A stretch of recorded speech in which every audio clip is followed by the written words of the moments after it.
Hi guys, hi mga auntie. So nagdugdog meron og rice hall sa nawa kong afam. Dol, okay pa na. Huh? La. Paspas dito dol. Mangha mi rice hall kay amo ang kuan kanang moy amo ang magdaog ba magpaaso dito sa babuyan kay kapit na mga ang anay. Naglamok. Nya ang uban ani ibutang tud sa ita kay haron dili man ni maho. Mo ni secret para dili man ni maho. Yung ad sa baboy. Kahangak.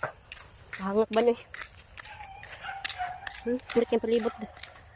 Oh my. Relax sa dol. Ay palabig kuan oh. Relax akong idol oh. Unhan sa kadol. Agay tagbuon dati ka. Og di ko nimo maunhan pod. So mao to no. Human sa bakasyon. Ari na punta, balik na punta pag paningkamot sa taga-adlaw na po na ito nga panginabuhi. Kapoy, laay man usahay pero kailangan mo pa dayon. Nga kanang isa diha, ako sa nang gipatabang, gipahimustan sa nakong sugo kay sunod adlaw. Pabalik na po na ito sila yung dapit, di na ko kasugo. So, ginusara na po ito.